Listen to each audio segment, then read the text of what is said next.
दोस्तों आज के इस वीडियो में हम उन सभी बातों को समझेंगे जो इस रेल हादसे में छिपा हुआ है। आखिर क्या है माजरा। दोस्तों ये कवच क्या है, अगर कवच होता तो क्या दुर्घटना नहीं होता। दुर्घटना को करना साजिश समझें या कोई गड़बड़ी, किसे कहें गलत और किसे नहीं। इसके पीछे 280 लोगों का मौत होना कोई आम बात नहीं है। एक पिता अपने बेटे को आंसू बहा बहा कर भी नहीं ढूंढ पा रहा, तो इतने बड़े गड़बड़ी होना एक छोटी सी कोई आम बात भी नहीं है। इसको हम बारी बारी से आपको समझाने का प्रयास करेंगे। बस आप इस वीडियो पर पूरा बने रहिएगा, कहीं पर भी वीडियो को स्किप मत कीजिएगा, अंत तक देखिए और आपको भी पता चल जाएगा कि आखिर असली माजरा क्या है। चलिए हम स्टार्ट करते हैं इस छोटे से कवच से। आखिर क्या है कवच। दोस्तों रेल मंत्री अश्विनी वैष्णव का बताना है कि अगर कवच होता तो ये एक्सीडेंट नहीं होता। कवच एक ऐसी ऑटोमेटिक ट्रेन सिस्टम है, अगर ट्रेन आपस में एक दूसरे के सामने आते हैं और एक ही ट्रैक पर, तो वो एक निश्चित दूरी पर रुक जाते हैं, ऐसे अश्विनी वैष्णव का बताना है। तो आखिर कैसे हुआ एक्सीडेंट, इनको बनाने का कार्यक्रम अभी स्टार्ट कर दिया गया है, लेकिन अभी ट्रेन पर अप्लाई भी नहीं हुआ था। अब समझते हैं कि आखिर इस ट्रेन हादसे में असली वजह किसको समझें। तो अभी हाल ही में उड़ीसा राज्य में हुए इतने बड़े दुर्घटना जिसमें मरने वाले लोगों की संख्या काफी ज्यादा पहुंच चुकी है और बहुत लोग घायल हैं, जिनका इलाज अभी चल ही रहा।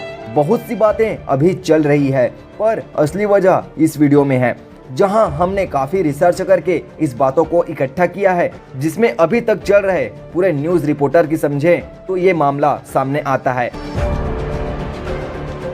जहां पर जितने भी कारण हैं वो सभी इस वीडियो में हम सामने ला रहे हैं। दोस्तों एक्सीडेंट के अंदर 3 ट्रेनें आपस में टकराई। चलो समझते हैं शुरू से अंत तक, और आप इस वीडियो को पूरे अंत तक जरूर देखिएगा, क्योंकि कुछ बातें ऐसे भी हैं जिनको आप मिस करेंगे तो अधूरी जानकारी आपके पास पहुंचेगी। इसमें शामिल train Coromandel express, Yesvantpur Howrah express और एक मालगाड़ी के बीच हुई भिड़ंत है, जहां पर पूरी तरीके से 17 बोगियां आपस में चकनाचूर हो गई हैं। आखिर हुआ कैसे, इस बात को समझते हैं। तो ट्रैक जहां ट्रेनें चलती हैं तो वहां 4 ट्रैक मौजूद थी, पर आखिर 4 ट्रैक मौजूद होते हुए भी इस दुर्घटना का होना थोड़ा अजीब लगता है। जिस जगह पर एक्सीडेंट हुआ वहां पर कुल 4 पटरियां थी, जहां पर 2 मेन लाइन और 2 लूप लाइन होती है। अब यहाँ पर मेन लाइन हम उसको कहते हैं जहां पर एक सीधी रेल की पटरी होती है, जहां पर गाड़ियां अपनी स्पीड को बिना कम किए दौड़ा सकते हैं। लेकिन लूप लाइन वो जगह होती है जिसको हम नॉर्मल बस स्टैंड के समान समझ सकते हैं, यानी ये वो जगह होती है जहां पर अगर किसी गाड़ी को रुकने के लिए बोला जाता है, यानी उसके सामने वाले उसी ट्रैक पर कोई गाड़ियां आ रही है तो पहले वाले गाड़ी उस लूप लाइन पर जा करके रुक सकती हैं और बाद में वो फिर से अपनी ट्रैक पर जा सकती हैं, जिससे कि आगे वाले गाड़ी को जाने के लिए कोई भी दिक्कत ना हो। तो ये होती है लूप लाइन। आप इस 3D एनिमेशन से समझ सकते हैं कि किसे लूप लाइन कहते हैं और किसे मेन लाइन कहते हैं। और दोस्तों आखिर कोरोमंडल एक्सप्रेस को ग्रीन लाइन का सिग्नल मिला था, फिर भी वो लूप लाइन में क्यों गया। दोस्तों चेंज करने की वजह से मालगाड़ी जो दूसरी ट्रैक यानी लूप लाइन पर खड़ी थी, उस मालगाड़ी से टकराने की वजह से ये हादसा हुआ। और फिर दूसरी ओर से आ रही यशवंतपुर हावड़ा एक्सप्रेस भी इस कोरोमंडल की कुछ डिब्बों को जाकर के टकरा गया, जहां यशवंतपुर हावड़ा एक्सप्रेस के भी कुछ डिब्बे पूरी तरीके से बर्बाद हो चुके हैं। इस हादसे में टोटल 17 डिब्बे पूरी तरीके से बर्बाद हुए, जिसमें बैठे लोग मौत से जूझ रहे और जहां 280 से अधिक लोगों की अभी मौत हो चुकी है, जहां 900 से भी अधिक लोग घायल हैं। कुछ लोग अपने बच्चे को ढूंढने पहुंचे पर वहां पहचान में नहीं आ रहे। आखिर इतनी बड़ी दुर्घटना में असली कारण कौन है? क्या ट्रेन की गलती है या स्टेशन मास्टर की गलती है?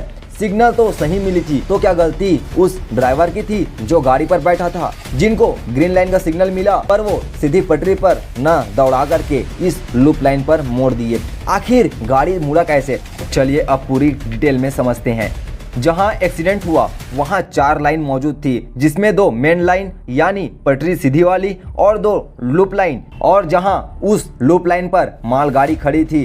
दोस्तों ये हादसा 2 जून की शाम 7 बजे के करीब हुआ था, जिसमें गलती किसका था, जिसमें पायलट ने बेहोश होने से पहले बताया कि ग्रीन लाइट मिली थी और जहां गाड़ी की रफ्तार 128 किलोमीटर प्रति घंटे की थी, पर आखिर लूप लाइन की ओर मोड़ा क्यों, इससे अधिक जानकारी ड्राइवर नहीं बता पाया और उसके बाद वो बेहोश हो चुका था और जहां हॉस्पिटल ले जाते समय इनका भी मौत हो चुका था।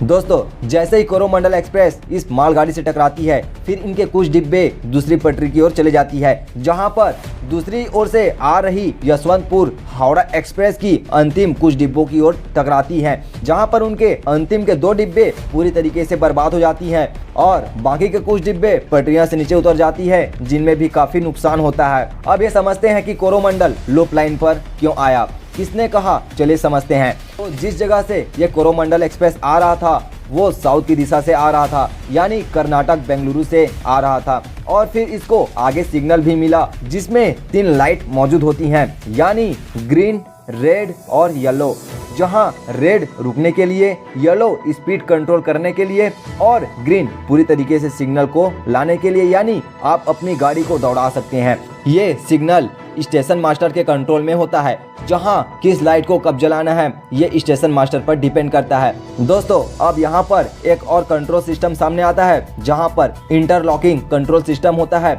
और ये भी गाड़ी पर मौजूद था और जहां ये भी गाड़ी को कंट्रोल करने के लिए काम आता है, जहां इनका भी होते हुए भी इतना बड़ा हादसा हुआ। दोस्तों, ये इंटरलॉकिंग कंट्रोल सिस्टम एक वायर जो पूरी ट्रैक पर बिछी रहती है, जिसमें बहुत कम वोल्ट की करंट बहती रहती है, जिसमें इस वायर को स्टेशन पर बैठे लोगों को लाइव दिखता रहता है कि कितनी गाड़ियां इस ट्रैक पर चल रही है। तो अगर आगे ट्रेन खड़ी है तो सिग्नल रेड हो जाती है। तो कौन गलत है इसको समझना अभी मुश्किल अब बढ़ा रही है।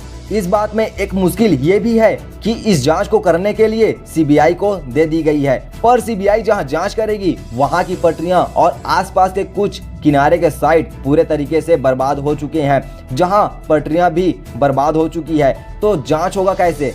क्या ये कोई साजिश है? रेलवे का बताना है कि जिसने भी ये किया उनको पता चल चुका है, पर वे सीधे नहीं बता रहे। ये रेलवे के कोई अधिकारी ने किया या कोई आतंकवादी संगठन है? ये हादसे में सिस्टम की कोई चूक हुई है, जहां पूरा सिस्टम कंप्यूटराइज्ड है। तो आखिर हुआ कैसे? तो ये स्टेशन मास्टर की गलती है या फिर किसी ने पटरी को गलत तरीके से जोड़ा है? ये जांच अब सीबीआई और फॉरेंसिक वाले को दे चुके हैं। इस मामले को जांच करेगी और साथ ही यहाँ पर क्या हुआ था असली माजरा, इसको भी वे समझाएंगे। क्या सिस्टम पर छेड़छानी हुई, इसको कंट्रोल जो स्टेशन मास्टर करता है, अब पूरी गलती स्टेशन मास्टर पर ही जाता है। अब जांच फॉरेंसिक और सीबीआई को सौंप दी गई है। और दोस्तों, यहाँ पर इस वीडियो में जो भी बातें थी वो हम आपके साथ रखे। अब दोस्तों, ये फॉरेंसिक और सीबीआई की जांच के बाद ही पूरी डिटेल सामने आएंगी और जहाँ पर जैसे ही ये रिपोर्ट हमें मिलता है वो हम आपके साथ जरूर शेयर करेंगे। दोस्तों, उस वीडियो को पाने के लिए इस वीडियो को सब्सक्राइब तो जरूर करना पड़ेगा और दोस्तों, ये जो बेल आइकन का प्रेस है इसको जरूर कीजिएगा, फर्स्ट नोटिफिकेशन आप तक पहुंचाएगा। तो चलिए फिर आज का वीडियो यहीं पर एंड करते हैं और जैसे ही सीबीआई या फॉरेंसिक की और कोई जानकारी मिलती है वो हम आपके साथ जरूर शेयर करेंगे। चलिए मिलते हैं नेक्स्ट वीडियो में।